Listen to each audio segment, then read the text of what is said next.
نحمده ونصلي على رسوله الكريم أما بعد فأعوذ بالله من الشيطان الرجيم بسم الله الرحمن الرحيم يا أهل الكتاب لا تغلوا في دينكم ولا تقولوا على الله إلا الحق إنما المسيح عيسى ابن مريم رسول الله وكلمته ألقاها إلى مريم وروح منه فآمنوا بالله ورسله ولا تقولوا ثلاثة انتهوا خيرا لكم إنما الله إله واحد سبحانه أن يكون له ولد له ما في السماوات وما في الأرض وكفى بالله وكيلا لن يستنكف المسيح أن يكون عبدا لله ولا الملائكة المقربون ومن يستنكف عن عبادته ويستكبر فسيحشرهم إليه جميعا فأما الذين آمنوا وعملوا الصالحات فيوفيهم أجورهم ويزيدهم من فضله وأما الذين استنكفوا واستكبروا فيعذبهم عذابا أليما ولا يجدون لهم من دون الله وليا ولا نصيرا. سورۃ النساء کی آیت نمبر 171، 172 اور 173 کی بھی تلاوت کی گئی ہے.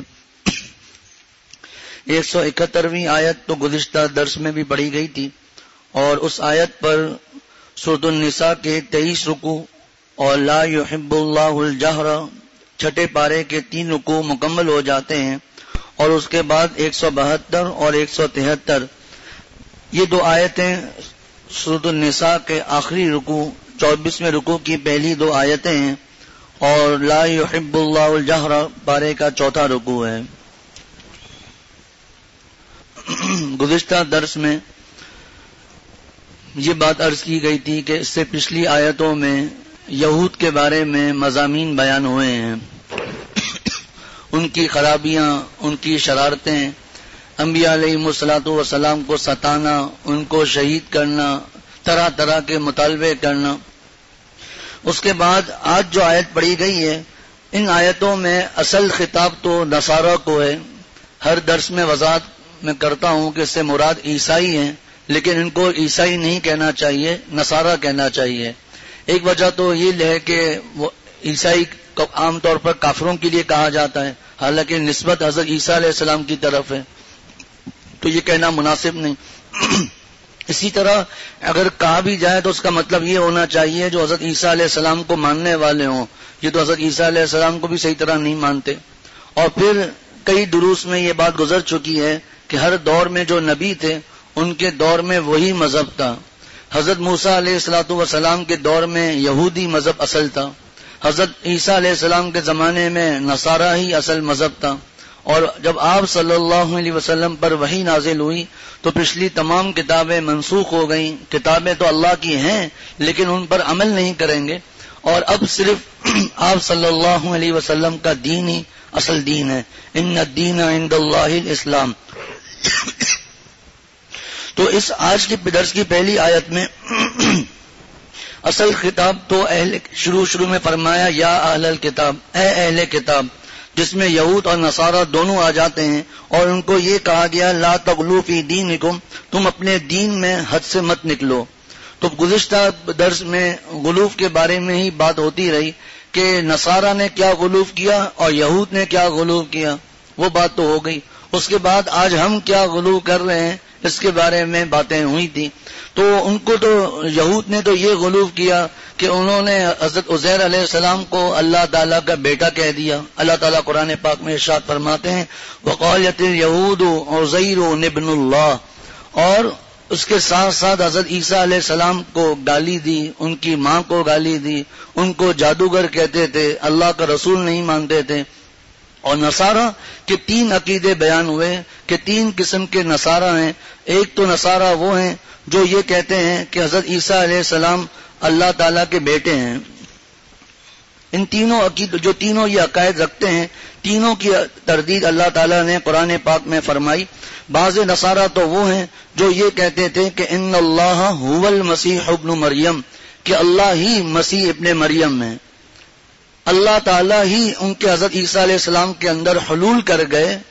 اس کی تفصیلات تفہیم الفقہ میں موجود ہیں، جس کو ہمارے یہاں مل جانا کہتے ہیں نا، جیسا برف اگر پانی میں ڈال دی جائے تو ایک وقت آتا ہے پوری برف پگھل جاتی ہے، تو ہم اردو میں کہتے ہیں جی برف پانی میں مل گئی، اس کو حلول کہا جاتا ہے۔ یا مثال کے طور پر دودھ ہے، اس کے اندر روح افزا ڈال دیا تو اس کے اندر پورا مل گیا، یہ ان کا عقیدہ حلول کا عقیدہ ہے۔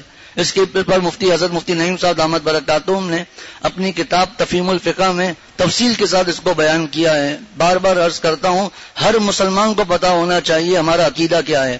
اور جب کرونا سے پہلے یہاں مسجد اختر میں فہم دین کورس ہوا تھا تو حضرت مفتی نعیم صاحب دامت برکاتہم نے اپنی کتاب خود پڑھائی ہے، اس کے اسباق کئی اسباق مجھے بھی یاد نہیں، کئی اسباق ہماری ویب سائٹ پر الحمدللہ وہ موجود ہیں آڈیو کی صورت میں، تو کتاب بھی موجود ہے پی ڈی ایف میں اور آڈیو بھی موجود ہے جو حضرت مفتی صاحب دامت برکاتہم نے خود بیان فرمائے ہیں۔ تو ایک تو ان کا عقیدہ یہ تھا کہ اللہ تعالیٰ ہی مسیح ابن مریم ہے۔ اللہ تعالیٰ نے قرآن پاک میں اس کی تردید فرمائی اور فرمایا لقد کفر الذین، تحقیق کفر کیا ان لوگوں نے جنہوں نے کہا ان اللہ هو المسیح ابن مریم۔ ایک نصارہ کی جماعت تو یہ تھی، اور دوسری جماعت یہ تھی جو کہتی تھی کہ حضرت عیسیٰ علیہ السلام اللہ تعالیٰ کے بیٹے ہیں۔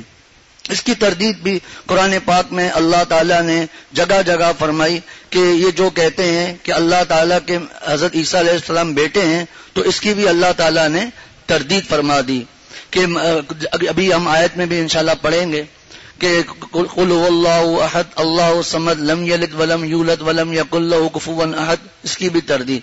اور تیسری جو تردید کی گئی، تیسرا جو ان کا نصارہ کا جو عقیدہ تھا وہ تھا ان اللہ ثالث ثلاثہ۔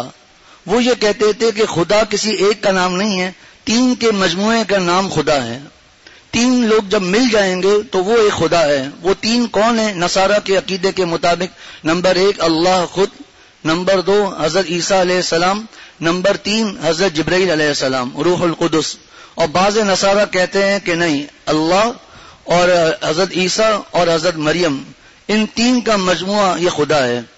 تو حضرت عیسیٰ علیہ السلام وہ کہتے تھے کہ ان اللہ ثالث ثلاثہ۔ آگے پھر مل مسیح ابن مریم الا رسول، نہیں ہے مسیح ابن مریم مگر اللہ تعالیٰ کے رسول۔ اب کئی دروس میں یہ باتیں گزر چکی ہیں، اب اس جملے میں اللہ تعالیٰ نے یہود کو بھی جواب دے دیا۔ دیکھیے قرآن پاک کی فصاحت اور بلاغت، یہود کو بھی جواب دے دیا، نصارہ کو بھی جواب دے دیا۔ یہود تو کہتے تھے کہ جادوگر ہیں اور ایسا ہے ویسے گالیاں دیتے تھے، اللہ تعالیٰ نے فرما دیا نہیں ہے مسیح ابن مریم مگر اللہ کے رسول ہیں۔ تردید ہو گئی یہ یہود کی۔ نصارہ کی کس طرح تردید ہوئی؟ مل مسیح ابن مریم الا رسول، مسیح ابن مریم فرما دیا، ابن اللہ نعوذ باللہ نہیں فرمایا۔ مل مسیح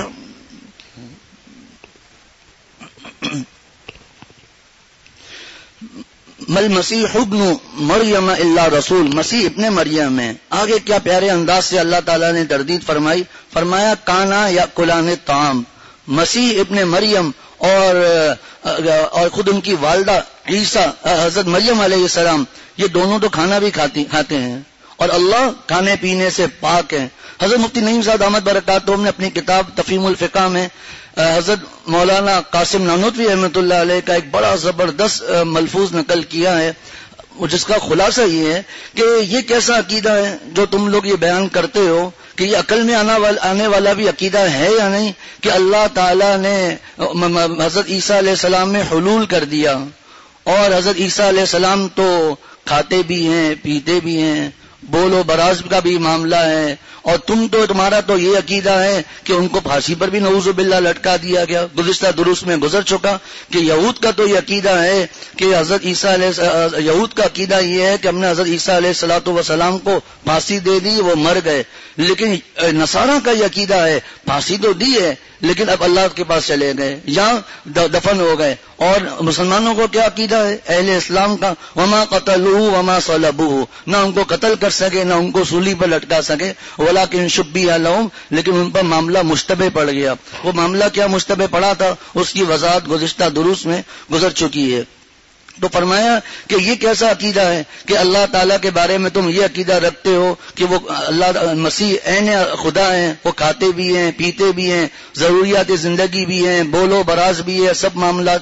پھر یہ فرمایا عجیب و غریب مثال دی، کیونکہ وہ ہندوستان کا معاملہ ہے تو وہاں کی مثال دی کہ اگر کوئی یہ کہہ دے، چونکہ عیسائی اپنا بڑا پادریوں کو مانتے تھے اور ہندوستان میں چمار ایک بہت کمتر قوم سمجھی جاتی ہے، تو فرمایا اگر کوئی یہ کہہ دے کہ پادری اور چمار یہ آپس میں برابر ہیں. دیکھیے حضرت مولانا قاسم نانوتوی رحمۃ اللہ علیہ کے علوم، کوئی یہ کہہ دے کہ پادری اور چمار یہ آخر میں آپس میں برابر ہیں تو تم لوگ یہ لڑنے پر آ جاؤ گے، جھگڑے پر آ جاؤ گے. حالانکہ پادری بھی کھاتا ہے اور چمار بھی کھاتا ہے، پادری بھی پیتا ہے چمار بھی پیتا ہے، پادری کی بھی ضروریات زندگی ہیں، بولو براز ہے، شادی ہے وغیرہ، تو ان کے بھی یہی معاملات ہیں. پادری کی بھی دو آنکھیں ہیں، چمار کی بھی دو آنکھیں. جب ہر چیز میں پادری اور چمار آخر میں برابر آپس میں برابر ہیں، اس کے باوجود تم اس بات کو ماننے کے لیے تیار نہیں ہو تو عیسیٰ کو خدا کیسے کہہ دیتے ہو؟ حالانکہ عیسیٰ اور خدا میں کوئی مماثلت نہیں ہے، کوئی مماثلت نہیں ہے. لیس کمثلہ شیء، اللہ جیسا کوئی بھی نہیں ہے. ولم یکن لہ کفوا احد، اس کا ہمسر اس کا برابر کوئی بھی نہیں ہے. پھر تم کہتے ہو اللہ کے بیٹے بھی ہیں، تو ارے بھائی باپ اور بیٹے میں بھی تو کچھ مشابہت ہونی چاہیے. یہ بتاؤ عیسیٰ اور اللہ میں کیا مناسبت ہے؟ کوئی بھی مناسبت نہیں ہے. تو تین عقیدے ان کے بیان ہو گئے. اللہ تعالیٰ ارشاد فرماتے ہیں یا اہل الکتاب، اے اہل کتاب، لا تغلوا فی دینکم، تم اپنے دین میں حد سے مت نکلو، ولا تقولوا علی اللہ الا الحق، اور خدا کی شان میں غلط بات مت کہو. اور ایک ترجمہ یہ بھی ہے مت کہو اللہ کے بارے میں کوئی بات مگر وہ جو حق ہو. انما المسیح عیسی ابن مریم رسول اللہ وکلمتہ، مسیح عیسیٰ ابن مریم تو کچھ اور نہیں البتہ اللہ کے رسول ہیں، اور وکلمتہ، اور اللہ تعالیٰ کے کلمے ہیں، القاہا الی مریم، جس کو اللہ نے مریم تک پہنچایا تھا، وروح من، اور اللہ کی طرف سے ایک جان ہے، ایک روح ہے. فآمنوا باللہ ورسلہ، سو اللہ پر اور اس کے سب رسولوں پر ایمان لاؤ. ولا تقولوا ثلاثہ، اور مت بولو ثلاثہ کہ خدا تین ہے. ترجمہ تو یہی ہے ولا تقولوا ثلاثہ، اور مت کہو تین ہے. مراد یہ ہے کہ یوں مت کہو خدا تین ہے. انتہو خیر لکم، اگر تم باز آ جاؤ تو تمہارے لیے بہتر ہے. انما اللہ الہ واحد، معبود حقیقی تو ایک ہی معبود ہے. سبحانہ ان یکون لہ ولد، وہ اس بات سے بالکل پاک ہے ان یکون لہ ولد کہ اس کا کوئی بیٹا ہو. لہ ما فی السماوات و ما فی الارض، اسی کے لیے ہے جو کچھ آسمانوں میں ہے اور جو کچھ زمین میں ہے. وکفا باللہ وکیلا، سب کی دیکھ بھال کے لیے اللہ ہی کافی ہے. یا اہل الکتاب لا تغلوا فی دینکم، اس کی وضاحت ہو چکی. ولا تقولوا علی اللہ الا الحق، اور خدا کی شان میں غلط بات مت کہو. وہ جو ان کے تین عقیدے میں نے ابھی بیان کر دیے کہ ایک اللہ کے ان کا عقیدہ تھا کہ اللہ کے بیٹے ہیں، عین خدا ہیں، خدا تین ہیں، ان تین کے مجموعے کا نام ہے، ان میں سے ایک یہ ہے وہ حضرت عیسیٰ علیہ السلام ہے. تو اللہ کے بارے میں ایسی بات مت کہو. حضرت حکیم الامت مجدد الملت مولانا اشرف علی صاحب تھانوی رحمۃ اللہ علیہ نے اپنے خطبات میں فرمایا ہے کہ دیکھو یا اہل الکتاب لا تغلوا فی دینکم، کہ حضرت اپنے دین کے بارے میں حد سے مت نکلو. اور آگے پھر حضرت عیسیٰ علیہ السلام کے بارے میں بات ہے. تو درمیان میں جو جملہ ہے ولا تقولوا علی اللہ الا الحق، اور اللہ کے بارے میں کوئی بات مت کہو مگر جو حق ہو، تو اس کا پچھلی آیت اور بعد کی آیت سے کیا تعلق ہے؟ پہلے اللہ حضرت عیسیٰ علیہ السلام کے بارے میں بات، بعد میں بھی حضرت عیسیٰ علیہ السلام کے بارے میں بات، اور درمیان میں یہ جملہ کہ ولا تقولوا علی اللہ الا الحق، اور اللہ کے بارے میں وہی بات کہو جو حق ہو. اس کا ما قبل اور ما بعد سے کیا تعلق ہے؟ کوئی جوڑ نظر نہیں آ رہا. تو فرمایا کہ جب یہ کہا جائے گا کہ حضرت عیسیٰ علیہ السلام اللہ کے بیٹے ہیں یا عین خدا ہیں یا تین میں سے ایک ہیں، تو یہ اللہ کے بارے میں وہ بات کہی جائے گی جو اللہ نے نہیں فرمائی تھی. اسی کو فرمایا ولا تقولوا علی اللہ الا الحق، اور خدا کی شان میں غلط بات مت کہو، اور یا مت کہو اللہ کے بارے میں کوئی ایسی بات مگر وہ جو حق ہو. آگے فرمایا کہ انما المسیح عیسی ابن مریم رسول اللہ وکلمۃ القاها الی مریم وروح منہ، فرمایا کہ مسیح عیسیٰ ابن مریم تو کچھ اور بھی نہیں، صرف کیا ہے اللہ کے رسول ہیں اور اس اللہ تعالیٰ کے کلمے ہیں، القاها الی مریم وروح منہ، جس کلمے کو اللہ نے مریم تک پہنچا دیا تھا، وروح منہ، اور اللہ کی طرف سے ایک جان ہے۔ یہ یہاں پر دو جملے ہیں جن کی میں نے گزشتہ درس میں ہم یہاں رک گئے تھے کہ یہ دو جملے، ان دو جملوں کی وضاحت ضروری ہے کہ اس کا کیا مطلب ہے کہ حضرت عیسیٰ علیہ السلام تو اللہ تعالیٰ کے کلمے ہیں اور اس کی طرف سے ایک جان ہے، اور یہی وہ دو جملے ہیں جن کی وجہ سے یہ نصارہ کو مغالطہ ہوا ہے۔ تو فرمایا پہلے اللہ اس آیت میں فرمایا کہ انما المسیح عیسی ابن مریم رسول اللہ، کہ مسیح عیسیٰ ابن مریم، مسیح کسے کہتے ہیں؟ حضرت بنوری ٹاؤن کے فتوے میں لکھا ہوا ہے کہ مسیح کا معنی ہے چاندی کا ٹکڑا۔ چونکہ حضرت عیسیٰ علیہ السلام بہت زیادہ خوبصورت تھے، اس وجہ سے ان کو مسیح کہا جاتا تھا۔ بعض مفردات القرآن میں علامہ راغب اصفہانی رحمۃ اللہ علیہ لکھتے ہیں کہ چونکہ حضرت عیسیٰ علیہ السلام کے ہاتھ پھیرنے سے کوڑی صحیح ہو جاتا تھا، اور جب وہ صحیح کرتے تھے تو کہتے تھے اللہ کے حکم سے، جب وہ کہتے اسی طرح وہ مادرزاد اندھا اس کو صحیح کر دیتے تھے، تو چونکہ ان کے ہاتھ پھیرنے سے وہ صحیح ہو جاتا تھا، اسی لیے ان کو مسیح کہا جاتا تھا۔ تو فرمایا کہ انما المسیح عیسی ابن مریم رسول اللہ۔ اب پھر وہی بات آ گئی جو ابھی تھوڑی دیر پہلے میں نے عرض کی تھی کہ عیسائیوں کے نصارہ کے تین عقیدے ہیں، ان میں سے ایک عقیدہ ہے کہ وہ اللہ تعالیٰ کے بیٹے ہیں۔ اس عقیدے کی تردید کر دی، انما کو لا کر کہ انما حسر کے لیے آتا ہے کہ حضرت عیسیٰ ابن مریم تو صرف اللہ تعالیٰ کے رسول ہیں اور مریم کے بیٹے ہیں۔ تو جب رسول کہہ دیا تو یہود کی تردید ہو گئی، جب بیٹا مریم کا بیٹا کہہ دیا تو اس صورت میں نصارہ کا ایک جو گروہ تھا اس کی تردید ہو گئی، جو یہ کہتے تھے کہ حضرت عیسیٰ علیہ السلام یہ اللہ تعالیٰ کے بیٹے ہیں۔ اور میں نے پہلے بھی عرض کیا کہ پورے قرآن پاک میں ہم دیکھتے ہیں کہیں بھی کہ کسی جگہ بھی کسی خاتون کے نام کا تذکرہ تک نہیں ہے صراحتاً، سوائے حضرت مریم علیہ السلام کے۔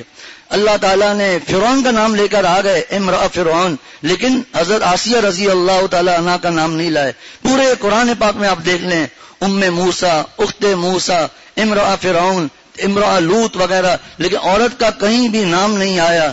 وجہ یہ ہے کہ عورت تو کہتے ہی اس کو ہیں جو چھپی ہوئی ہو، ستر عورت، چھپا ہوا ستر عورت، ناف سے لے کر گھٹنوں تک مردوں کا ستر ہے، چھپی ہوئی چیز۔ تو معلوم ہوا کہ جب ہم خود عورت کہتے ہیں تو عورت کہتے ہی ہیں چھپی ہوئی چیز کو۔ ابھی یہاں اس کا موقع نہیں، لیکن ضمناً ایک بات عرض کرتا ہوں، تفصیل کا موقع نہیں، کہ صحیح جو کی جاتی ہے اور میلین اخضرین میں جو دوڑا جاتا ہے یہ کس کی یاد میں ہے؟ یہ حضرت حاجرہ رضی اللہ تعالی عنہ کی یاد میں یہاں دوڑا جاتا ہے۔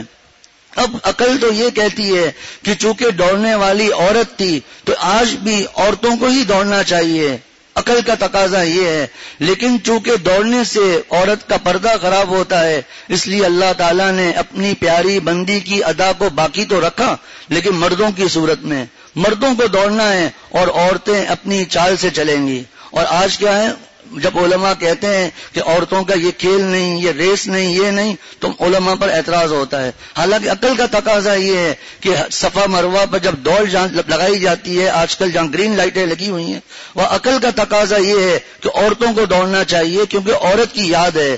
لیکن اللہ تعالیٰ اور آپ صلی اللہ علیہ وسلم کا جو دین ہے یہ قیامت تک تھا کہ قیامت تک ایسا دور آئے گا جب مرد عورتیں ایک ساتھ یہاں دوڑ لگائیں گی، تو مردوں کو تو دوڑنا ہے، اپنی رفتار سے تیز چلنا ہے، لیکن عورتوں کو دوڑنا نہیں ہے۔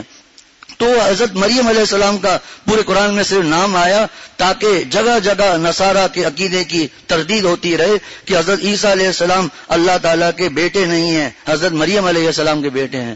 ہو سکتا ہے کسی کے دل میں آئے کہ ٹھیک ہے قرآن ہمارا عقیدہ تو یہی ہے کہ حضرت عیسیٰ علیہ السلام اللہ کے بیٹے نہیں، مریم علیہ السلام کے بیٹے ہیں، تین خداؤں کا جو عقیدہ ہے وہ بھی غلط ہے، عین خدا مسیح ہے، عیسیٰ ہیں، یہ عقیدہ بھی غلط ہے۔ ہم تو مانتے ہیں، لیکن بات یہ ہے کہ یہ یہود اور نصارہ تو قرآن کو ہی نہیں مانتے، ان کے لیے یہ قرآن پاک کیسے دلیل ہو جائے گا؟ کیسے ان کے لیے دلیل ہے؟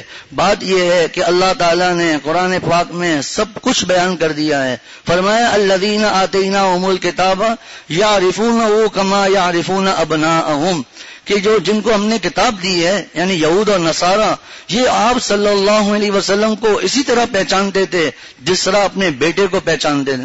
یعنی اگر لاکھوں کا مجمع ہو اور ہر ایک پر ہماری نظر پڑ رہی ہو تو ان لاکھوں کے مجمع میں ہم پہچان لیں گے یہ ہمارا بیٹا ہے. اب سوال اٹھتا ہے کہ ابے بھائی اب آدمی اپنے ابا کو بھی تو پہچان لیتا ہے، لاکھوں کا مجمع ہو اور اس میں والد صاحب کھڑے ہوئے ہوں تو ان لاکھوں کے مجمع میں انسان اپنے والد صاحب کو بھی پہچان لے گا، تو باپ کا جملہ کیوں نہیں آیا؟ قربان جائیں اللہ تعالیٰ کے اس کلام پر. یہی دلیل ہے کہ یہ اللہ تعالیٰ کا کلام ہے. اس کی فصاحت اور بلاغت دیکھیے کہ باپ کا تذکرہ نہیں کیا، بیٹے کا تذکرہ کیا. اس کا راز یہ ہے کہ باپ کو عام طور پر انسان اتنا نہیں جانتا جتنا اپنے بیٹے کو جانتا ہے، اور بیٹے کا تو اپنے سطر تک عام طور پر باپ دیکھ لیتا ہے، لیکن باپ کا سطر کون دیکھتا ہے؟ اللہ یہ کہ کبھی ایسے کسی کے حالات آ جائیں، اللہ تعالیٰ حفاظت فرمائے. تو جتنا انسان اپنے بیٹے کو جانتا ہے اتنا اپنا والد کو نہیں جانتا. اس لیے اللہ تعالیٰ نے فرمایا تو ان یہود اور نصارہ کو 100% یقین تھا کہ یہ آپ صلی اللہ علیہ وسلم اللہ تعالیٰ کے آخری رسول ہیں اور ان پر جو کتاب نازل ہوئی ہے وہ کتاب برحق ہے، لیکن حسد، بغض اور عناد ایسا تھا کہ وہ ماننے کے لیے تیار نہیں. گزشتہ دروس میں ان کی تفصیلات بھی گزر چکی ہیں. تو فرمایا کہ انما المسیح عیسی ابن مریم رسول اللہ. آگے فرمایا کہ اللہ و کلمۃ، اللہ کا کلمہ ہے، القاہا الی مریم، جس کو اللہ نے مریم تک پہنچایا تھا بذریعے حضرت جبرائیل علیہ السلام. 16ویں سپارے میں سورہ مریم میں اس کے دوسرے رکوع میں اللہ تعالیٰ ارشاد فرماتے ہیں کہ وَاذْكُرْ فِي الْكِتَابِ مریم، وَاذْكُرْ فِي الْكِتَابِ مریم اذ انتبذت من اہلیہ مکانا شرقیہ فاتخذت من دونہم حجابا فارسلنا الیہا روحنا. اس سے روحنا سے مراد کیا ہے؟ حضرت جبرائیل علیہ السلام. بشرن سویہ، ایک انسان کی شکل میں آئے. حضرت مریم علیہ السلام تو ایک پاکیزہ عورت تھی، بیچاری ڈر گئی کہ یہ کیسے ایک مرد آ گیا میرے سامنے. قالت انی اعوذ بالرحمن منک ان کنت تقیہ، اللہ کی پناہ دے دی. حضرت جبرائیل علیہ السلام نے فرمایا فکر مت کرو، انما انا رسول ربک لأہب لکی غلاما زکیہ، اللہ آپ کو ایک ذہین بچہ دینا چاہتے ہیں. حضرت مریم علیہ السلام نے فرمایا کہ قالت انا یکون لی غلام، میرے لیے لڑکا کہاں سے ہوگا؟ ولم یمسسنی بشر، جبکہ مجھے اب تک کسی بشر یعنی انسان نے چھوا بھی نہیں ہے. ولم اکو بغیہ، اور میں نافرمان بھی نہیں ہوں، گناہ گار بھی نہیں ہوں. آگے تو یہ جو صورت بنی تھی، آگے پورا مضمون ہے. اللہ تعالیٰ ہماری زندگیوں میں برکت عطا فرمائے. فحملته فانتبذت به مکانا قصیا. پھر آگے جب مضمون آیا وہ اپنی قوم کے پاس لے کر آئیں. سب واقعات انشاءاللہ اپنے موقع پر آئیں گے. تو یہ جو حضرت جبرائیل علیہ السلام آئے تھے اور آ کر حضرت مریم علیہ السلام کے گریبان میں آ کر پھونک مار دی تھی، یہ روح ہوا ہے. آگے اس کی تفصیل انشاءاللہ میں بھی عرض کروں گا. تو دو جملے یہاں پر آئے ہیں، ایک ہے کلمہ کہ حضرت عیسیٰ علیہ السلام اللہ تعالیٰ کے ایک کلمہ ہیں، اور دوسرا یہ ایک جان ہے اللہ کی طرف سے. ان دونوں باتوں کا کیا مطلب ہے؟ حضرت مفتی شفیع صاحب رحمۃ اللہ علیہ نے یہاں کئی اقوال بیان کی ہیں، لیکن یہاں میں جتنی ضرورت ہے ان میں سے 2-3 اقوال ہی عرض کروں گا. سب سے پہلے کلمے سے کیا مراد ہے؟ آپ حضرات نے ہمارے اردو میں بھی یہ محاورہ ہے کہ اللہ کن فرماتے ہیں فیکون، کن فیکون، اللہ فرماتے ہیں ہو جا، وہ ہو جاتا ہے. تو حضرت امام غزالی رحمۃ اللہ علیہ کا قول لکھا ہے کہ جب دنیا میں کوئی بچہ آتا ہے تو اس کی پیدائش میں 2 اسباب ہوتے ہیں، 2 عامل ہوتے ہیں. نمبر 1 ماں باپ کا ملاپ اور نمبر 2 اللہ تعالیٰ کا حکم کن فیکون، ہو جا، جس کو اللہ تعالیٰ نے قرآن پاک میں فرمایا للہ ملک السماوات والارض یخلق ما یشاء، اللہ جو چاہتا ہے پیدا کرتا ہے. یہب لمن یشاء اناسا، جس کو چاہتا ہے بیٹیاں دیتا ہے. ویہب لمن یشاء الذکور، جس کو چاہتا ہے لڑکے دیتا ہے. او یزوجہم ذکرانا و اناسا، جس کو چاہتا ہے لڑکا اور لڑکی دونوں دے دیتا ہے. وَيَجْعَلُ مَن يَشَاءُ عَقِيمًا، اور جس کو چاہتا ہے اللہ تعالیٰ بانج کر دیتے ہیں، یعنی اس کی اولاد ہی نہیں ہوتی. إِنَّهُ عَلِيمٌ قَدِيرٌ، اللہ تعالیٰ جاننے والے ہیں، قادر بھی ہیں. کیا مطلب جاننے والے ہیں؟ کس کے لیے لڑکی بہتر ہے، کس کے لیے لڑکا بہتر ہے، کس کے لیے دونوں بہتر ہیں، اور کس کے لیے اولاد نہ ہونا ہی بہتر ہے، اللہ کو پتا ہے. قدیر، قدرت بھی رکھتے ہیں. ایسا نہیں ہے کوئی اتنوں کو بچے دے دیے، اب کچھ عورتوں کو نہیں دے سکتے، میاں بیوی کو، تو چلو ان کو نہیں دیتے. اللہ ہر چیز پر قادر بھی ہیں. تو اللہ تعالیٰ فرماتے کن ہو جا فیکون، وہ ہو جاتا ہے. تو کسی انسان کے پیدا ہونے میں دو اسباب ہوتے ہیں، دو عامل ہوتے ہیں. نمبر ایک ماں باپ کا ملنا، اور نمبر دو اللہ تعالیٰ کا کلمہ کن. ان کے ملنے کے بعد اللہ تعالیٰ فرماتے ہیں ہو جا تو ہو جاتا ہے. اب تفصیل ہو گئی، جس کو چاہتا ہے لڑکا یا لڑکی یا جڑواں، کبھی 3 کبھی 4، یہ سب اللہ تعالیٰ کے کلمہ کن کی وجہ سے ہوتا ہے. اور جب اللہ تعالیٰ کا کلمہ کن نہ ہو تو برس گزر جاتے ہیں، اولاد نہیں ہوتی، کیونکہ اللہ تعالیٰ کا یہاں پر کلمہ کن نہیں تھا. اب آ جائیے حضرت عیسیٰ علیہ السلام پر، کہ حضرت عیسیٰ علیہ السلام کے معاملے میں معاملہ یہ تھا کہ وہاں پر جو پہلا جو سبب تھا ماں باپ کا ملنا، میاں بیوی کا ملنا، ملاپ، وہ چیز نہیں تھی. وہاں تو ایک ہی سبب تھا، وہ تھا ہو جا، ہو گئے. تو اسی وجہ سے ان کو کہا جاتا ہے اللہ کے کلمہ کن، اس کا کلمہ. ورنہ ہم سب کے سب میں اللہ تعالیٰ کا کلمہ کن ہے، لیکن چونکہ وہاں پر دوسرا بھی سبب ہے ماں باپ کا ملنا، اس لیے وہاں پر کلمہ نہیں کہتے. یہ حضرت امام غزالی رحمۃ اللہ علیہ کی تحقیق ہے. تو حضرت مفتی شفیع صاحب نے لکھا ہے اس صورت میں القاہا الی مریم کے معنی یہ ہوں گے کہ اللہ تعالیٰ نے یہی کلمہ کن ہو جا حضرت مریم علیہ السلام تک پہنچا دیا، جس کے نتیجے میں حضرت عیسیٰ علیہ السلام کی پیدائش عمل میں آئی. بعض حضرات نے لکھا ہے کلمۃ اللہ کا معنی ہے اللہ تعالیٰ کی بشارت، اس جو قرآن پاک میں 30 پارے میں گزر چکا. اذ قالت الملائکۃ یا مریم، اے مریم، جب فرشتے نے کہا اے مریم ان اللہ یبشرک بکلمۃ منہ اسمہ المسیح عیسی ابن مریم وجیہا فی الدنیا والآخرۃ ومن المقربین، وہ بشارت تھی جو حضرت جبرائیل علیہ السلام نے ان کو دی تھی. اور تیسرے نے کہا، تیسرا قول یہ ہے کہ کلمہ کا معنی ہے نشانی اور آیت کے. چونکہ یہ حضرت عیسیٰ علیہ السلام اللہ تعالیٰ کی قدرت کی نشانی ہے کہ اللہ تعالیٰ فرماتے ہیں دیکھو ماں باپ ملیں گے تو دنیا میں اولاد آئے گی، بچے ہوں گے، لیکن جب میں نے چاہا تو میں نے بغیر ماں باپ کے آدم علیہ السلام کو پیدا کر دیا. جب چاہا تو حوا کو ان کی پسلی سے پیدا کر دیا. میں ایسا بھی کر سکتا ہوں، پسلی سے بھی پیدا کر سکتا ہوں. اور جب میں نے چاہا تو عیسیٰ کو بغیر باپ کے پیدا کر دیا. میں اس طرح بھی کر سکتا ہوں. لیکن عادت اللہ یہی ہے کہ جب ماں باپ ملیں گے تو اللہ تعالیٰ اولاد عطا فرمائیں گے. تو چونکہ یہ اللہ تعالیٰ کی ایک نشانی تھے، اسی لیے قرآن پاک میں اللہ تعالیٰ ارشاد فرماتے ہیں 30 پارے میں، یہ مضمون بھی گزر گیا، ان مثل عیسیٰ عند اللہ کمثل آدم، کہ عیسیٰ کی مثال، ان مثل عیسیٰ عند اللہ کمثل آدم خلقہ من تراب. آدم کے پر تم اعتراض کبھی نہیں کرتے، جب آدم بھی بغیر ماں باپ کے پیدا ہوئے تو آدم کو بھی اللہ کا بیٹا کہو، اس کو تم نہیں کہتے. خلقہ من تراب ثم قال له کن فیکون الحق من ربک، حق تو اللہ کی طرف سے ہے. ظاہر سی بات ہے جو لوگ شروع سے دروس میں ہوتے ہیں ان کے لیے آسانی ہے، ورنہ ہر درس میں اگر پچھلی باتیں بیان کی جائیں تو آدمی ایک ہی جگہ پر رکا ہوا ہوگا. تو یہ سب باتیں پہلے گزر چکی. یہ تو ہو گیا اللہ تعالیٰ کا کو، حضرت عیسیٰ علیہ السلام کو اللہ تعالیٰ کا کلمہ کیوں کہتے ہیں. دوسرا جو جملہ ہے کہ ان کو روح بھی کہا جاتا ہے، اس سلسلے میں بھی بہت سے اقوال ہیں، لیکن یہاں جو مقصد ہے وہ میں 2 اقوال یا 3 اقوال ذکر کرتا ہوں. نمبر 1، روح کا استعمال راز کے معنی میں بھی آتا ہے، چونکہ حضرت عیسیٰ علیہ السلام اپنی عجیب و غریب پیدائش کی وجہ سے اللہ تعالیٰ کی ایک نشانی اور راز تھے، اس لیے انہیں روح اللہ کہا جاتا ہے. بعض حضرات نے فرمایا کہ اصل میں یہ ہم کہتے ہیں نا زیرو، ہم سب زیرو ہیں، ہم سب جاندار ہیں، لیکن چونکہ حضرت عیسیٰ علیہ السلام کی پیدائش ایک خاص طریقے پہ ہوئی تھی تو ان کا امتیاز ظاہر کرنے کے لیے ان کو روح اللہ کہا جاتا ہے، ان کو روح من کہا جاتا ہے. اور تیسرا قول جو میں شروع میں بیان کر چکا کہ روح کا معنی ہے پھونک کے، چونکہ حضرت جبرائیل علیہ السلام اس وقت حضرت مریم علیہ السلام کے پاس آئے تھے، ان کے گریبان میں اللہ کے حکم سے پھونک مار دی تھی، اسی سے حمل قرار ہو گیا، اور اسی چونکہ معجزے سے پیدا ہوئے اس لیے ان کو روح کہا گیا. تو یہ راز ہے ان کو روح من کہنے سے. پچھلے درس میں ایک لطیفہ سنایا تھا. لطیفے سے مراد آپ وہ لطیفہ بھی سمجھ لیں یا علمی لطیفہ بھی سمجھ لیں کہ ہارون رشید کے دربار میں ایک نصارہ کا ایک عالم بیٹھا ہوا تھا. اس نے حضرت ہارون رشید رحمۃ اللہ علیہ سے کہا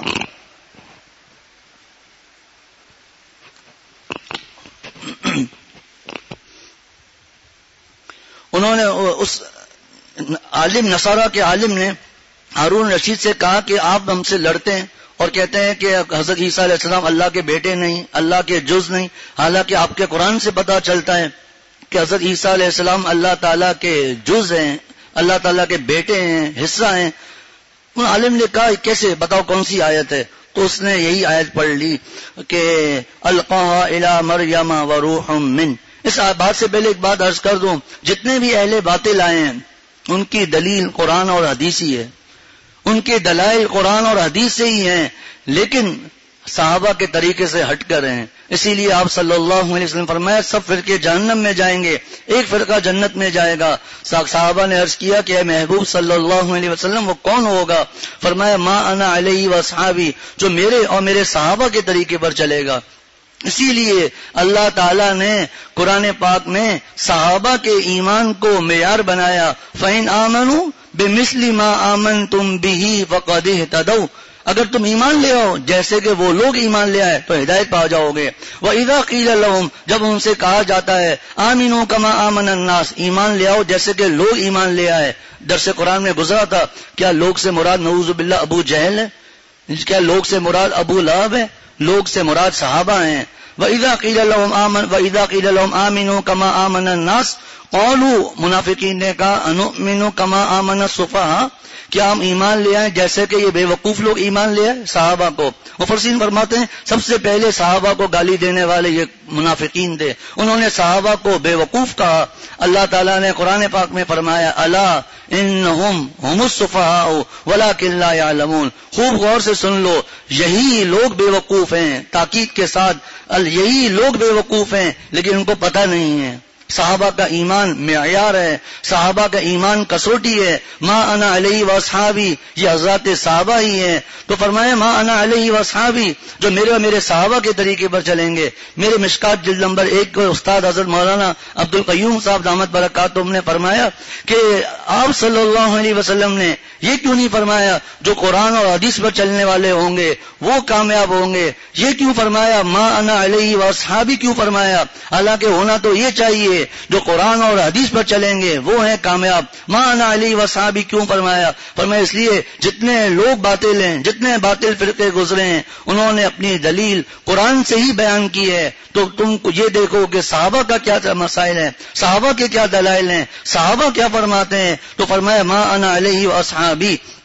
تو القاها، ہاں تو میں عرض کر رہا تھا، تو اس نے کہا یہ دیکھو قرآن پاک میں وروح من، اللہ تعالیٰ ایسا زبردست علم تھا، فوراً انہوں نے پڑھا. ٹھیک ہے اس آیت میں ہم مان لیتے ہیں آپ کی بات کو، لیکن پہلے میری بات کا جواب دو کہ اس آیت کا کیا مطلب ہے. وَسَخَّرَ لَكُم مَّا فِي السَّمَاوَاتِ وَمَا فِي الْأَرْضِ جَمِيعًا مِّنْهُ، یہاں پر بھی منہ کی ضمیر اللہ کی طرح لوٹ رہی ہے. تو کیا آسمان اور زمین بھی نعوذ باللہ اللہ تعالیٰ کے جز ہیں؟ کیا آسمان اور زمین بھی اللہ تعالیٰ کا ہی حصہ ہیں؟ نصارہ کا جو عالم تھا وہ فوراً سمجھ گیا، توبہ کی اور کلمہ پڑھ لیا. ایسا علم فوراً جواب دے دیا کہ تم اس کا جو کہہ رہے ہو اس کا مطلب عرض کر دیا. سب کے سب جاندار ہیں، لیکن چونکہ حضرت عیسیٰ علیہ السلام کی نسبت ایک خاص تعلق تھا، ان کا امتیاز ظاہر کرنے کے لیے اللہ تعالیٰ کی طرف ضمیر لوٹا دی گئی. منہ آگے فرمایا فآمنوا باللہ ورسلہ، لہذا تم سب رسولوں پر اور اللہ پر اور سب رسولوں پر ایمان لے آؤ. ولا تقولوا ثلاثہ، اور مت کہو کہ خدا تین ہے. تفصیلات گزر گئی جو عیسائیوں کا عقیدہ ہے کہ خدا تین کے مجموعے کا نام ہے. اور گزشتہ درس میں بھی بتایا تھا کہ آج تک عیسائیت جو نصارہ کی دنیا ہے یہ اس عقیدے کو سمجھا بھی نہیں سکے ہیں. اور حضرت شیخ الاسلام حضرت مفتی محمد تقی عثمانی صاحب دامت برکاتہم نے فرمایا کہ ایک تو حقیقت بات ہے کہ انجیل آج کل دنیا میں اپنی اصلی حالت میں ہے ہی نہیں، لیکن وہ 4 انجیل جس کو حضرت نے اناجیل اربعہ کا نام دیا ہے، اناجیل اربعہ، یہ جتنی دنیا میں آج ان کے نزدیک زیادہ اس کو مقدس سمجھتے ہیں، ان چاروں انجیلوں میں بھی کہیں بھی یہ والے عقیدے نہیں لکھے ہوئے جو نصارہ کے یہ 3 عقیدے ہیں. تو یہ اپنے عقیدے کو خود بھی آج تک ثابت نہیں کر سکے. وَلَا تَقُولُوا ثَلَاثَةٌ، تم مت کہو کہ خدا 3 ہے. انتہوا خیرا لکم، اگر تم انتہوا خیرا لکم، اگر جملہ نہیں ہے یہاں پر، انتہوا خیرا لکم، باز آ جاؤ تو تمہارے لیے بہتر ہوگا. اب پھر نصارہ کے عقیدے کی تردید ہو رہی ہے. تم کہتے ہو کہ عیسیٰ خدا ہے. سنو، انما اللہ الہ واحد، حقیقی معبود تو صرف وہ ایک ہی معبود ہے اور وہ اللہ ہیں. پھر آگے تردید، سبحانہ ان یکون لہ ولد. 16ویں سپارے میں وہی سورہ مریم کے آخر میں اللہ تعالیٰ ارشاد فرماتے ہیں، ہم چونکہ حفاظ ہیں ہمیں ان قرآن پاک میں آیت دیکھنے میں تھوڑی دیر لگ جاتی ہے. اللہ تعالیٰ ارشاد فرماتے ہیں وقال اتخذ الرحمن ولدا. کیا ہی پیارا انداز ہے سورہ مریم کا. وہ لوگ کہتے ہیں کہ رحمان نے لڑکا بیٹا بنایا ہے. سنو، تکاد السماوات یتفطرن منہ، قریب ہے تمہاری ان باتوں کی وجہ سے آسمان پھٹ جائے. وتنشق الارض، اور زمین کھل جائے زمین. وتخر الجبال ہدا، اور پہاڑوں کے بارے میں جو ترجمہ ہے مجھے ابھی یاد نہیں، ترجمہ نہیں کر رہا، کہ پہاڑ بھی ریزہ ریزہ ہو جائیں. کس بات پر؟ ان دعوا للرحمن ولدا، کہ رحمان کے اپنے لیے کوئی بچہ بنایا ہے، بیٹا بنایا ہے. وما ينبغي للرحمن ان يتخذ ولدا، رحمان کے لیے مناسب نہیں ہے کہ کوئی وہ بچہ بنائے، کہ اپنا بیٹا بنائے. اللہ تعالیٰ کے لیے مناسب نہیں ہے. آگے فرمایا کہ سبحان، جگہ جگہ اس آیت کی اللہ ان کے اس عقیدے کی مختلف آیتوں کے ذریعے تردید فرمائی ہے. جیسا کہ میں نے گزشتہ دروس میں بھی عرض کیا تھا کہ چونکہ آپ صلی اللہ علیہ وسلم کو بذریعے وہی پتا تھا کہ آگے چل کر سب سے بڑا فتنہ ہوگا حضرت عیسیٰ علیہ السلام کو پہچاننے میں. جب دجال آ کر کہے گا کہ وہ ایسی ایسی باتیں دکھائے گا، اس کا مقابلہ کون کرے گا؟ مرزا غلام احمد قادیانی جو اپنے آپ کو مسیح کہتا تھا، تو پچھلے کچھ درس پہلے ہم نے درس میں عرض کیا تھا مفتی اعظم پاکستان حضرت مفتی شفیع صاحب رحمۃ اللہ علیہ نے کس طرح زبردست انداز سے مسیح یہ حضرت عیسیٰ علیہ السلام کی نشانیاں بیان کی، اور ہر نشانی کے سامنے بیان کیا کہ حضرت عیسیٰ علیہ السلام ایسے تھے. یہ مرزا غلام احمد قادیانی ایسا تھا. حضرت عیسیٰ علیہ السلام کے یہ اوصاف تھے، ان کے یہ حالات تھے. وہ حج بھی کریں گے، وہ مدینہ شریف بھی جائیں گے، اور اس بدبخت کو کبھی زندگی میں موقع نہیں ملا کہ وہ بدبخت جا کر کبھی حج یا عمرہ کر سکے. اور نالائق یہ کہتا تھا کہ جب دجال وہاں پہنچے گا تب میں جا کر وہاں پہنچوں گا. حالانکہ دجال کے بارے میں تو یقین ہی ہے کہ وہ آئے گا ہی نہیں. غزوہ احد جہاں ہوا تھا، جبل احد کے یہ جو جہاں پر حضرت حمزہ رضی اللہ تعالیٰ عنہ کی قبر ہے، اس کے دائیں طرف ایک سفید رنگ کا محل ہے، اس کے پیچھے تک دجال آئے گا، اس کے آگے نہیں آئے گا. سب باتیں موجود ہیں، حتیٰ کہ دجال کی سواری کیسی ہوگی. وہ جہاں مارا جائے گا وہ مقام لد ہے، جہاں پر آج اسرائیلیوں کا ایئرپورٹ ہے.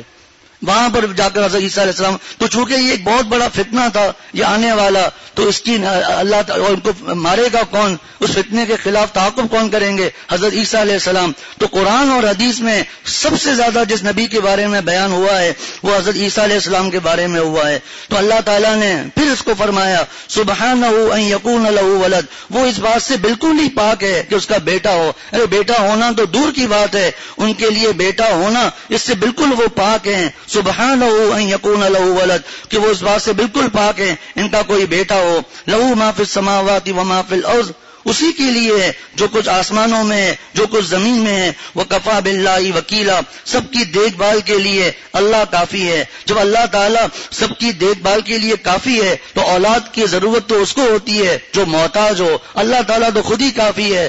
آسمان و زمین میں جو کچھ ہے سب اسی کا ہے، تو اللہ تعالیٰ کو کیا ضرورت ہے. آگے کی آیت میں یہ مضمون ہے کہ بعض نصارہ آپ صلی اللہ علیہ وسلم کے پاس آئے اور کہنے لگے کہ آپ ہمارے عیسیٰ علیہ السلام کے بارے میں ایسی بات کہتے ہیں جو ان کی توہین ہے. آپ صلی اللہ علیہ وسلم فرمائے میں نے کیا توہین کی عیسیٰ کی؟ تو کہا آپ یہ فرماتے ہیں کہ عیسیٰ علیہ السلام اللہ تعالیٰ کے بندے ہیں.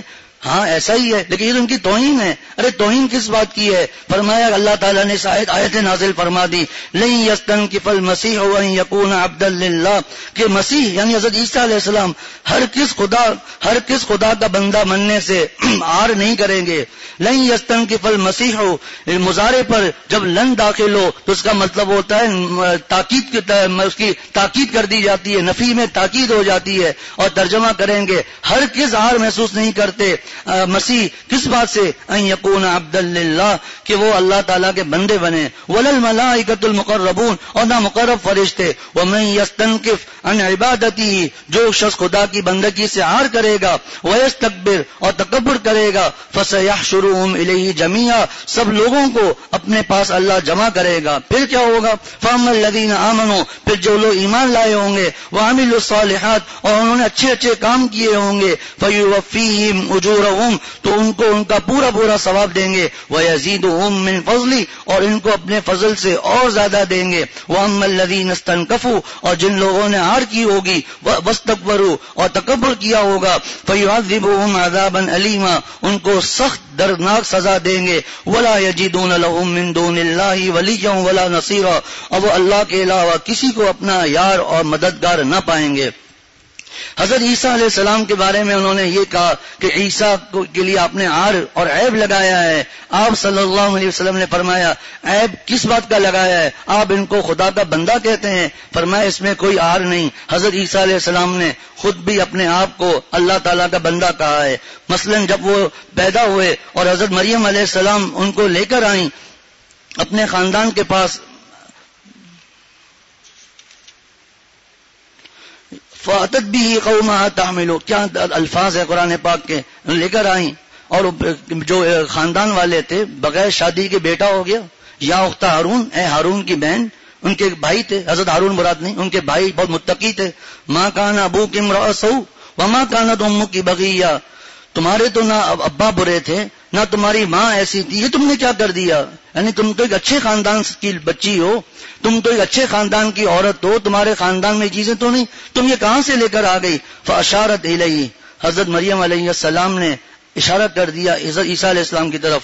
قالوا، انہوں نے کہا کیف نکلم من کان فی المہد صبیا، یہ بچہ کیسے بات کرے گا جو گود میں ہے؟ اس وقت اللہ تعالیٰ نے حضرت عیسیٰ علیہ السلام کو زبان عطا فرمائی اور فرمایا قال، انہوں نے کہا انی عبداللہ، میں اللہ کا بندہ ہوں۔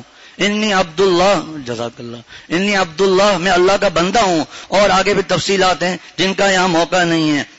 اسی طرح چھٹے سپارے میں کہ آخر میں بھی حضرت عیسیٰ علیہ السلام کا قول ہے یا بنی اسرائیل اعبدوا اللہ، اے بنی اسرائیل اعبدوا اللہ، اللہ کی عبادت کرو، جو ربی و ربکم، میرا بھی رب ہے تمہارا بھی رب ہے۔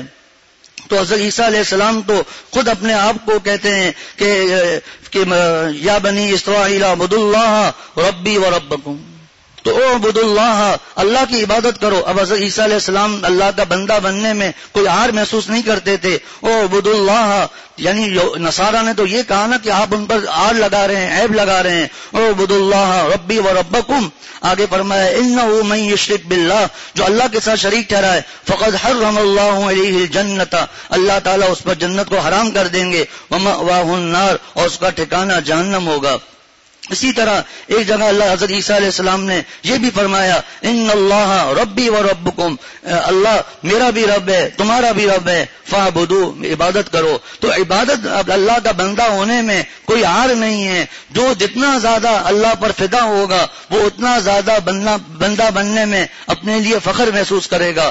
آپ صلی اللہ علیہ وسلم کے لیے اللہ تعالیٰ نے فرمایا سبحان الذی اسری بعبدہ لیلا من المسجد الحرام الی المسجد الاقصی الذی بارکنا حولہ، پاک ہے وہ ذات جو اپنے بندے کو لے کر چلا تھا، اب سبحان الذی اسری بعبدہ لیلا، ایک رات کو، من المسجد الحرام، مسجد الحرام سے، الی المسجد الاقصی الذی بارکنا، بیت المقدس تک۔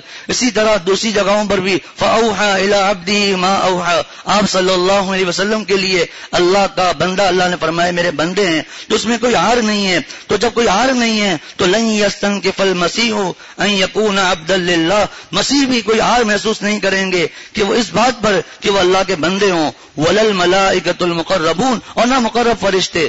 جیسا کہ شروع میں گزرا تھا کہ عیسائیوں کا نصارہ کا عقیدہ ہے کہ خدا تین کے مجموعے کا نام ہے. ان تین میں سے بعض نصارہ حضرت جبرائیل علیہ السلام کو بھی خدا فرماتے تھے. تو یہ جبرائیل علیہ السلام باوجود یہ کہ اتنے بڑے فرشتے ہونے کے باوجود وہ بھی اس بات میں کوئی عار محسوس نہیں کرتے کہ وہ خدا کا بندہ بنے. جب وہ خدا کے بندے ہیں تو خدا کہاں سے آ گئے؟ یا تین خداؤں کا ایک حصہ کہاں سے آ گئے؟ پیچھے ایک جملہ آیا تھا کہ القاها الى مریم وروح من، حضرت عیسیٰ علیہ السلام کو اللہ کی طرف سے روح کہا گیا. اس کی ایک تفسیر حضرت مولانا ادریس کاندلوی صاحب رحمۃ اللہ علیہ نے اپنی تفسیر میں یہ بیان فرمائی ہے، چونکہ حضرت عیسیٰ علیہ السلام حضرت جبرائیل علیہ السلام کے پھونک مارنے سے، جب انہوں نے مریم علیہ السلام کے گریبان میں پھونک ماری تھی اس سے وہ پیدا ہوئے.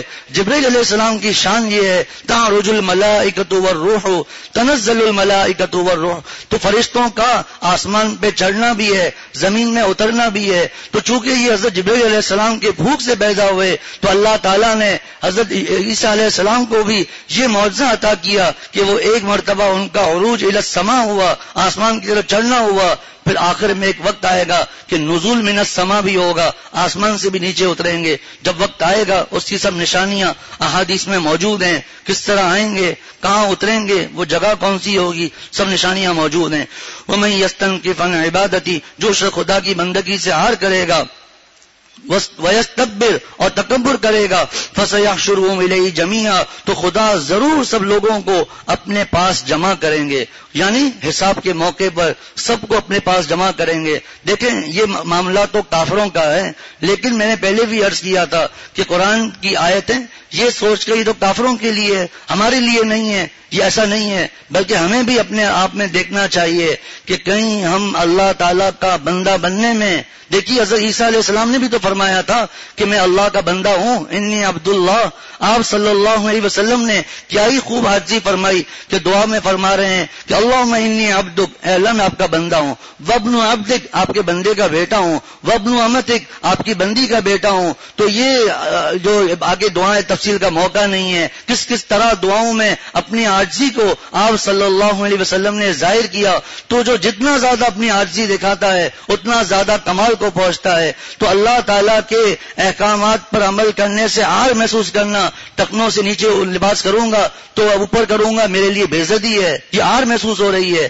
گو کہ وہ وعید جو کافروں کے لیے ہے ہمیشہ ہمیشہ کی وعید وہ تو نہیں ہے، لیکن یہ صفات ضرور ان کی ہیں. جس طرح حدیث میں منافقین کی نشانیاں بیان کی گئی ہیں اور فرمایا کہ یہ اصل منافق تو وہی ہے جو اعتقاد کے حساب سے ہے، لیکن کسی کے اندر وہ نشانی ہے تو اس کو ڈرنا چاہیے، اس کے اندر منافقت کی نشانی ہے. اس کو اعتقادی نفاق تو نہیں کہیں گے لیکن عملی نفاق ضرور کہیں گے. آیت المنافق ثلاث، منافق کی 3 نشانیاں ہیں. عملی نشانی، اذا حدث کذب، بات کرے گا جھوٹ بولے گا، واذا وعد اخلف، وعدہ کرے گا تو مخالفت کرے گا، واذا اؤتمن خان، جب اس کے پاس امانت رکھوائی جائے گی تو اس میں خیانت کرے گا. یہ امانت کا مفہوم بہت وسیع ہے جو انشاءاللہ تعالی سورۃ المائدہ کے شروع میں وعدے کے ذیل میں انشاءاللہ تعالی آئے گا انشاءاللہ. تو داڑھی رکھنے میں عار محسوس کرنا، شرعی پردے میں عار محسوس کرنا، اپنی شادیوں میں رسومات کو ختم کرنا، گانے باجے تصویر میوزک وغیرہ کو ختم کرنا، سادگی کے ساتھ شادی کرنا، اور بھی جتنی بھی چیزیں ہیں سب میں عار محسوس کرنا. تو اس سے ہمیں ڈرنا چاہیے کہ ہم کس کی نشانیوں پر چل رہے ہیں. وَمَن يَسْتَنكِفْ، ایک تو یہ عمل میں سستی ہے، وہ معاملہ الگ ہے. بے عزتی محسوس کرنا، داڑھی رکھنے میں بے عزتی محسوس کرنا، شلوار قمیص میں بے عزتی محسوس کرنا، ٹوپی پہننے میں بے عزتی محسوس کرنا، یہ اس کی بات ہے. ایک ہے ٹھیک ہے شلوار قمیص میں عزت ہے، شلوار اوپر لباس کرنا ٹکنوں سے مردوں کو لازمی ہے، لیکن میری سستی ہے وہ معاملہ الگ ہے. لیکن میری بے عزتی ہو جائے گی یہ معاملہ الگ ہے. وَيَسْتَكْبِرْ، اور تکبر کرے، فَسَيَحْشُرُهُمْ إِلَيْهِ جَمِيعًا، تو اللہ سب لوگوں کو اپنے پاس جمع کرے گا. اب کیا ہوگا؟ فَأَمَّا الَّذِينَ آمَنُوا وَعَمِلُوا الصَّالِحَاتِ، پھر جو لوگ ایمان لائے، وَعَمِلُوا الصَّالِحَاتِ، اور نیک عمل کیے ہوں گے، فَيُوَفِّيهِمْ أُجُورَهُمْ، اللہ تعالیٰ انہیں اجر عطا، فَيُوَفِّيهِمْ أُجُورَهُمْ، تو ان کا پورا ثواب دے دیں گے. دیکھیے اللہ تعالیٰ کا اپنا ہمیں ثواب دے دینا، ہمیں جنت دے دینا، ہم اس کے حقدار نہیں ہیں. ہم اس کے حقدار نہیں ہے کہ ہمارے جنت ملے اور اللہ تعالیٰ ہماری مغفرت کریں، ہم اس کے اہل بھی نہیں ہیں، لیکن اللہ تعالیٰ محض اپنے فضل و کرم سے ہماری بخشش فرما دیں گے۔ لیکن کرم دیکھیے اللہ تعالیٰ ہمیں کیا فرما رہے ہیں، تم کو پورا پورا ثواب دیں گے، تاکہ اللہ کے جو بندے ہیں ان کو حوصلہ ہو کہ جو ہم کریں گے اس کا بدلہ ضرور پائیں گے۔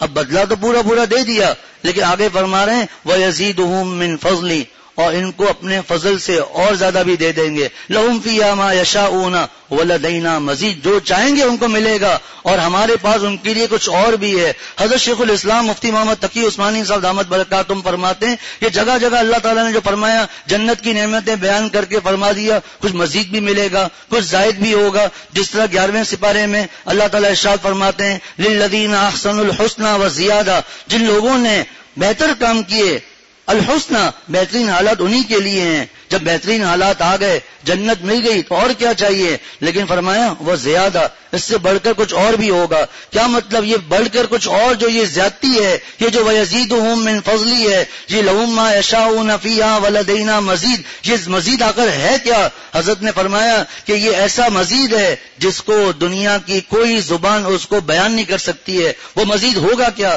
دیکھیے تفصیل کا موقع نہیں، قرآن پاک میں اللہ تعالیٰ نے بہت سی جنت کی نعمتیں بیان کر دیں، نہریں کیسی ہوں گی، باغات کیسے ہوں گے، تکیے کیسے ہوں گے، مسیریاں کیسی ہوں گی، کنگن کیا ہوں گے، لباس کیسا ہوگا، سب بیان کرنے کے بعد فرمایا یہ تو صرف بیان کر دیا، سمجھنا آسان نہیں ہے۔ فَلَا تَعْلَمُ نَفْسٌ مَّا أُخْفِيَ لَهُم مِّن قُرَّةِ أَعْيُن، کسی نفس کو نہیں معلوم ہم نے اس کی آنکھیں ٹھنڈی کرنے کے لیے کیا کیا چیزیں چھپا کر رکھی ہوئی ہیں، یہ کسی کو نہیں پتا۔ پھر آپ صلی اللہ علیہ وسلم نے ان آیتوں کی تفسیر میں اور زیادہ جنت کی نعمتیں بیان کر دی، بہت ہی زیادہ بیان کر دی کہ علماء نے ان جنت کی نعمتوں کے لیے باقاعدہ کتابیں تالیف کی ہیں۔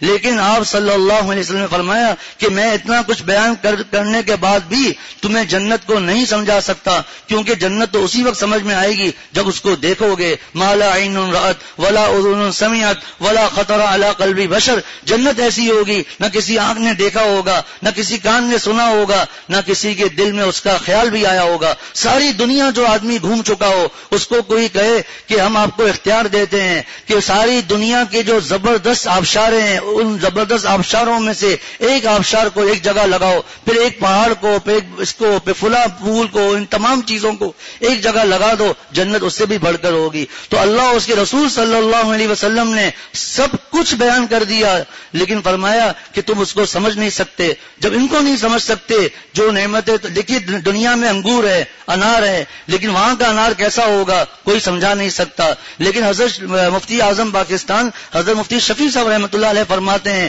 کہ جنت میں جتنی نعمتیں ہوں گی ان کا ادنا در ادنا جتنے ادنا لگا دیں اس کا مثل اللہ تعالیٰ نے دنیا میں بیان کر دیا۔ پرندوں کا گوشت ہوگا، دنیا میں بھی پرندے ہیں لیکن گو کے کتنا فرق ہے کوئی بیان بھی نہیں کر سکتا۔ اور وہاں حورے ہیں تو یہاں اللہ تعالیٰ نے حلال بیویاں دے دی، سب کچھ دے دیا، ان کا ایک مثل دے دیا، ادنا مثل۔ لیکن فرمایا کہ جنت میں ایک نعمت ایسی ہوگی جس کا دنیا میں اس کا مثل بھی نہیں ہے، جس کو اللہ تعالیٰ نے سورۃ الدہر کے آخر میں اللہ تعالیٰ نے بیان فرمایا ہے، وہ ہے جنت کا پیالہ۔ وَيُطَافُ عَلَيْهِمْ بِآنِيَةٍ مِّن فِضَّةٍ وَأَكْوَابٍ كَانَتْ قَوَارِيرَ مِن فِضَّةٍ، ایک کانچ کا پیالہ ہوگا جس میں چاندی ملی ہوئی ہوگی۔ حضرت مفتی شفیع صاحب رحمۃ اللہ علیہ نے فرمایا کہ دنیا میں اگر کانچ کا برتن ہو اس میں چاندی نہیں ملائی جا سکتی، چاندی کا اگر برتن ہو تو وہ کانچ کا نہیں ہو سکتا، لیکن جنت کا جو برتن ہوگا چاندی ملی ہوئی، کانچ میں چاندی ملی ہوئی، فرمایا اس کا مثل بھی دنیا میں نہیں ہے۔ تو یہ جو اللہ تعالیٰ نے فرمایا وَيَزِيدُهُم مِّن فَضْلِ، ہم اپنے فضل سے ان کو کچھ اور زیادہ دے دیں گے۔ یہ کچھ اور زیادہ ہے کیا؟ وہ ہے اللہ تعالیٰ کا دیدار۔ میرے شیخ فرماتے تھے تیرے جلووں کے آگے ہمت شرو بیاں رکھ دی، زبان بے نگاہ رکھ دی، نگاہ بے زبان رکھ دی، کہ اللہ آنکھوں میں دم نہیں ہے کہ وہ اس نعمت کو بیان کر سکے اور زبان میں بھی دم نہیں ہے کہ وہ اس کو بیان کر سکے۔ یہ ہے وَيَزِيدُهُم مِّن فَضْلِ۔ وَأَمَّا الَّذِينَ اسْتَنكَفُوا، اور جن لوگوں نے عار کیا ہوگا، واستکبروا اور تکبر کیا ہوگا، فیعذبہم عذابا علیما تو ان کو سخت دردناک سزا دیں گے، ولا یجدون لهم من دون اللہ ولیا ولا نصیرا اور وہ اللہ کے علاوہ کسی کو وہاں پر اپنا یار اور اپنا مددگار نہیں پائیں گے۔ اللہ تعالیٰ ہم سب کو قرآن پاک کے احکامات پر عمل کرنے کی توفیق عطا فرمائیں، اور جو یہ ہمارے عقیدے ہیں خود بھی اللہ تعالیٰ ہمیں سمجھنے کی توفیق عطا فرمائیں، اپنی اولادوں کو بھی سمجھانے کی توفیق عطا فرمائیں۔ وآخر دعوانا ان الحمد للہ رب العالمین۔